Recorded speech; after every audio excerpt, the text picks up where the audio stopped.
कहानी जंगलों के बीच 1973 में शुरू होती है। एक औरत को लेबर पेन होता है और गांव के कुछ लोग ट्रैक्टर से उसे लेकर हॉस्पिटल जा रहे होते हैं। उसी टाइम बीच जंगल में पुलिस और नक्सलियों के बीच फायरिंग होने लगती है।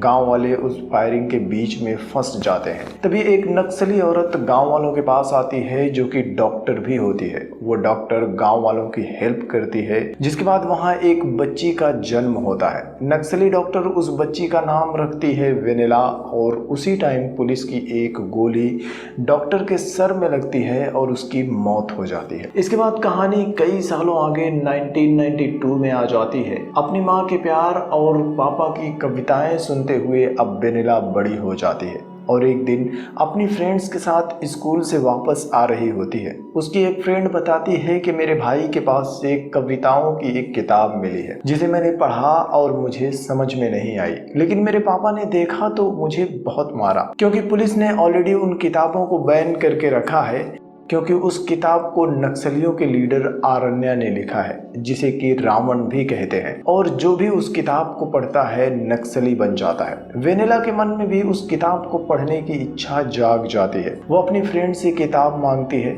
उसकी फ्रेंड अपने भाई के पास से किताब लाकर वेनिला को दे देती है। वेनिला उन कविताओं को पढ़ती है जिसमें आरण्या ने गरीब और बेबस लोगों को अपने हक की लड़ाई लड़ने के लिए उकसाया था। वो गरीबों को इंसाफ दिलाने के बारे में लिखता था। इसके बाद वेनिला आरण्या की लिखी कई सारी किताबों को पढ़ती है और धीरे धीरे वो आरण्या से इम्प्रेस हो जाती है। एक दिन वेनिला के मामा अपनी पूरी फैमिली के साथ वेनिला के घर पर आते हैं। वो लोग वेनिला की शादी अपने बेटे से करने की बातें करते हैं। इसके बाद रात में हम देखते हैं कि गांव में पूजा हो रही होती है। तभी कुछ पुलिस वाले वहां आ जाते हैं और बस ऐसे ही रैंडमली गांव वालों की पिटाई करने लगते हैं और कहते हैं कि अगर तुम में से किसी ने भी आरण्या और उसके लोगों का साथ दिया तो हम तुम सबका इनकाउंटर कर देंगे। वो लोग वेनिला के पापा की भी पिटाई करते हैं। यह देखकर वेनिला वहां आती है और पुलिस वालों को गाली देने लगती है। पुलिस वाले वेनिला की भी पिटाई करने लगते हैं और उसी वक्त आरण्या अपनी पूरी ट्रूप्स के साथ वहां पहुंच जाता है और पुलिस वालों को मारकर गांव वालों को बचा लेता है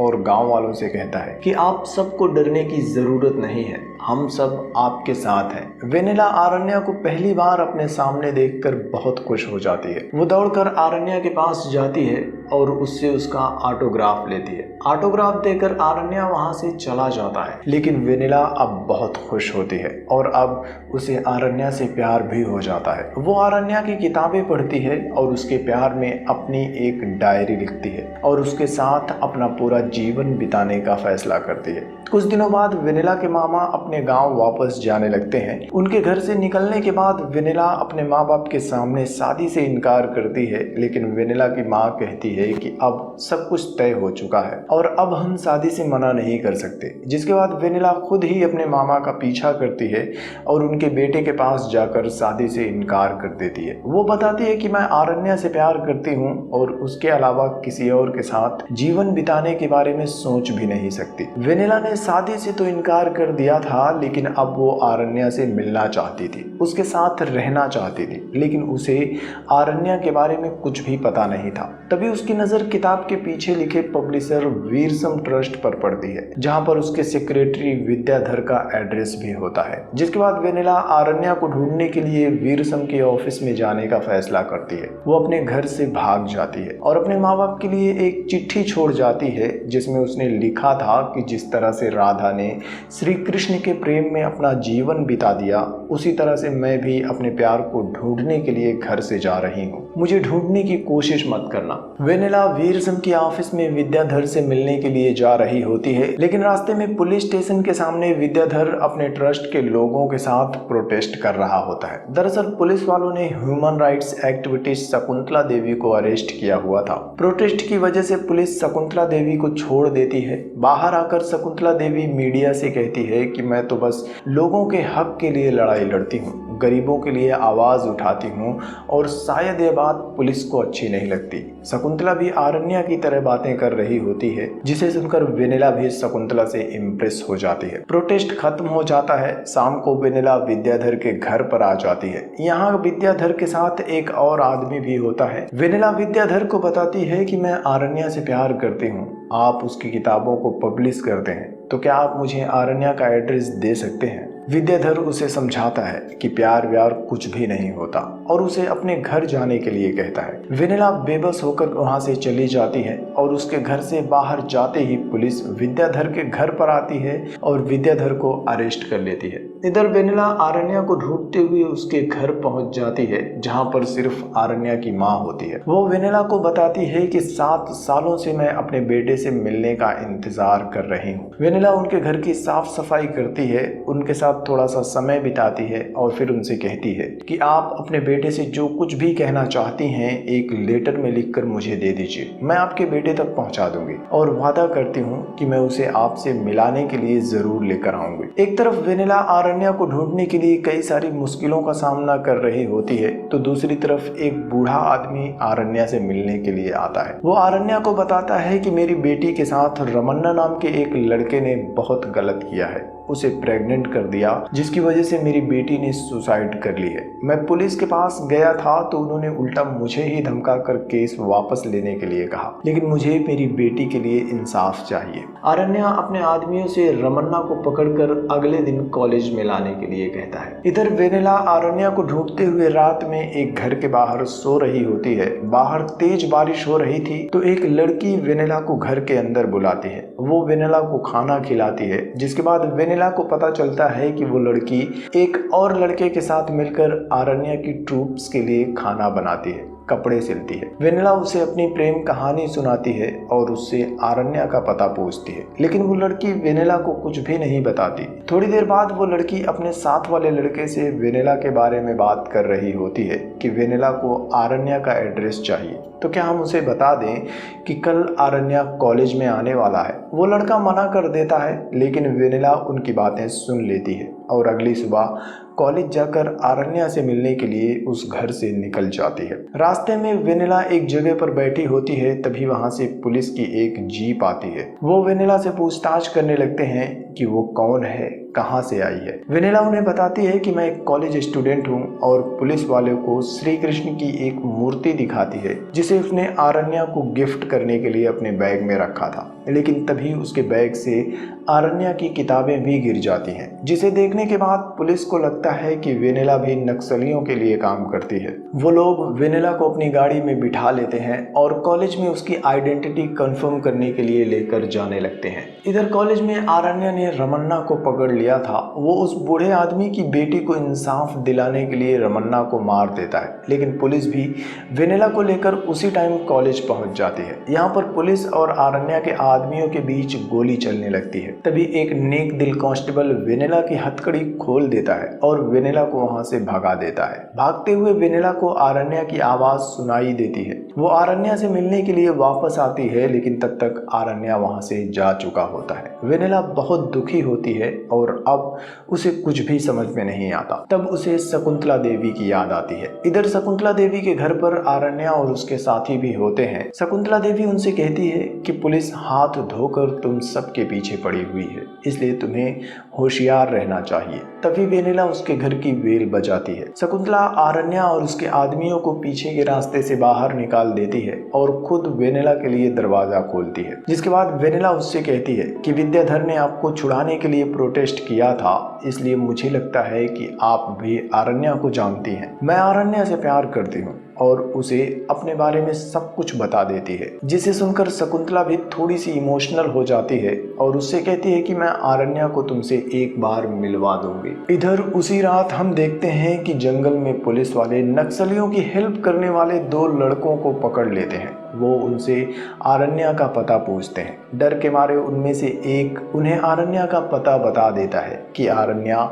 महादेवपुर के खंडहर वाले बंगले में छुपा हुआ है। पुलिस उन दोनों को मार देती है। इधर शकुंतला अपने एक साथी समैया के साथ वेनिला को महादेवपुर के बंगले पर भेजती है, जहां पर वेनिला आरण्या से दूसरी बार मिलती है। आरण्या उसकी हिम्मत की तारीफ करता है और उससे कहता है कि तुम्हारी ये हिम्मत तुम्हारे लोगों के लिए लड़ने में तुम्हारी हेल्प करेगी। मेरे पास प्यार व्यार के लिए टाइम नहीं है। वो वेनेला को वापस जाने के लिए कहता है। वेनेला उससे कहती है कि मैं तुम्हें अपनी डायरी पढ़ने के लिए देती हूँ, जिसके बाद तुम्हें मेरे प्यार पर भरोसा हो जाएगा। वो डायरी लेने के लिए किले से बाहर आती है। तभी आरण्या को पकड़ने के लिए वहां पर कमांडो की एक टीम पहुंच जाती है। आरण्या की ट्रूप्स किले के अंदर फंस जाती है। बाहर से कमांडो से छुपकर वेनेला भी समैया के साथ मिलकर आरण्या को भागने में हेल्प करती है। वो एक्सप्लोजिव्स को सेटअप करती है और आरण्या किले से भाग जाता है। लेकिन इन सब के बीच वेनेला और समैया दोनों पकड़े जाते हैं। जेल में पुलिस वेनेला को बहुत टॉर्चर करती है और उसे आरण्या के बारे में पूछती है, लेकिन वेनेला अपना मुंह नहीं खोलती। जिसके बाद एक सीनियर इंस्पेक्टर उनसे कहता है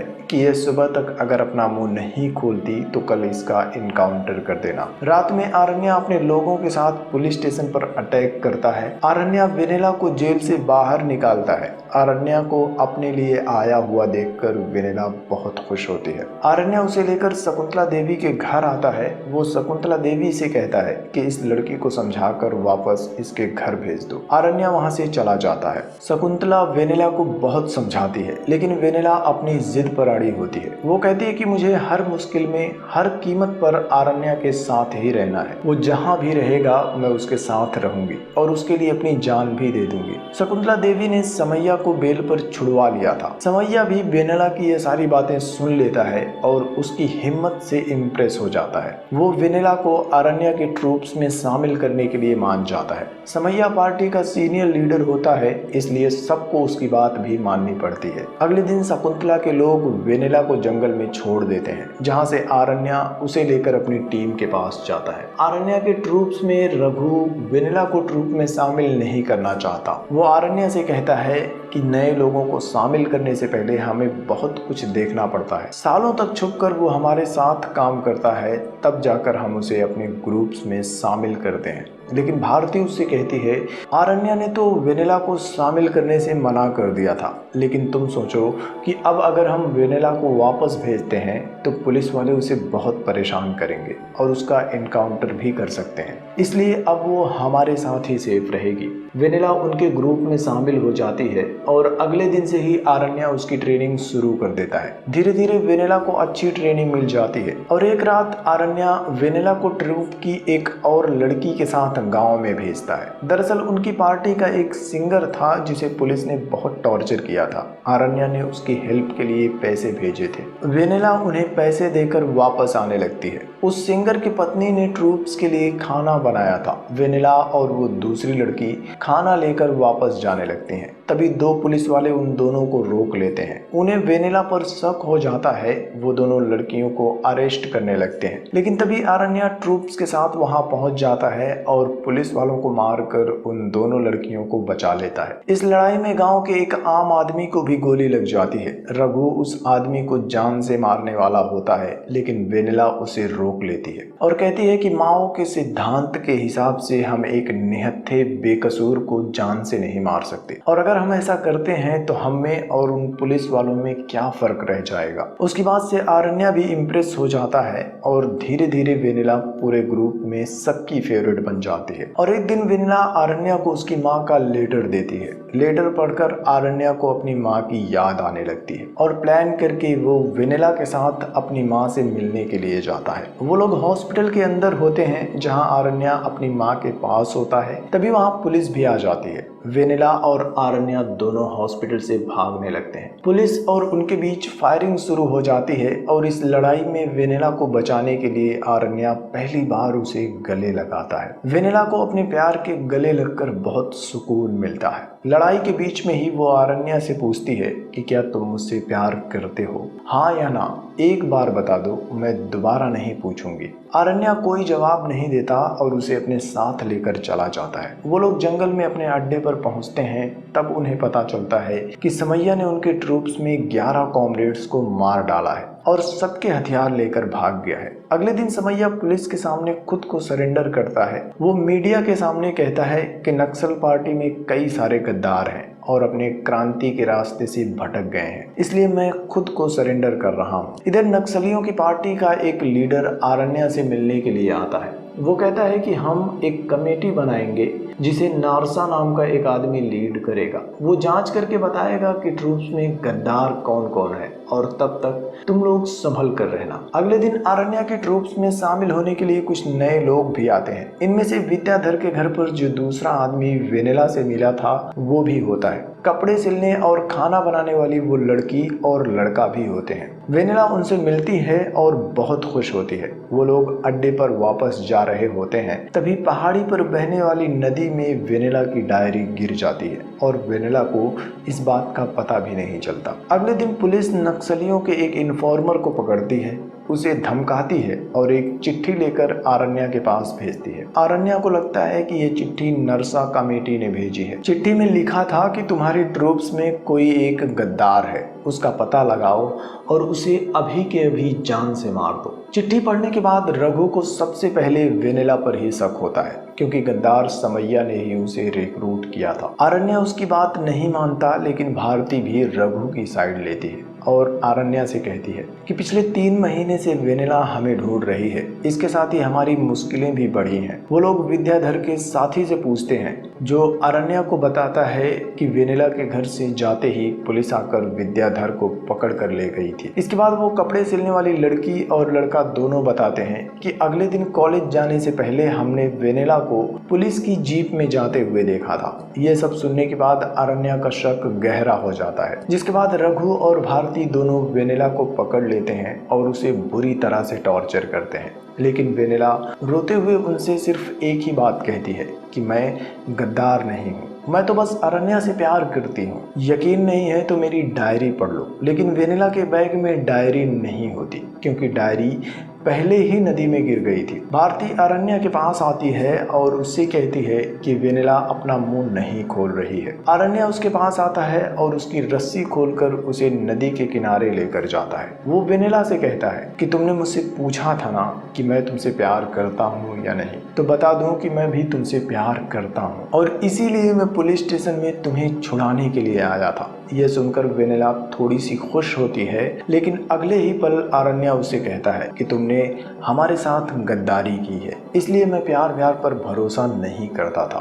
वो वेनेला को गोली मार देता है। वेनेला अपनी सफाई देने से पहले ही नदी में गिर जाती है। इधर पार्टी के लीडर का खबरी चिट्ठी लेकर रघु और भारती के पास आता है। वो चिट्ठी पढ़कर दोनों शॉक्ड हो जाते हैं और चिट्ठी लेकर आरण्या के पास आते हैं। उस चिट्ठी में पार्टी के लीडर ने लिखा था कि ट्रूप में कोई गद्दार नहीं है, जो चिट्ठी तुम्हें मिली थी वो समैया का प्लान था। यह चिट्ठी पढ़कर आरण्या नदी में कूदता है। वो वेनेला को अपनी गोद में उठाता है, लेकिन तब तक वेनेला अपने दिल में अधूरे अरमान लिए अगले जन्म में फिर से आरण्या की प्रेमिका बनने की ख्वाहिश लिए मौत की आगोश में जा चुकी थी और आरण्या एक गलतफहमी की वजह से उसकी लाश को अपनी बाहों में लेकर रोता रह जाता है और हर किसी को रुला देने वाली यह फिल्म यहीं पर ख़त्म हो जाती है।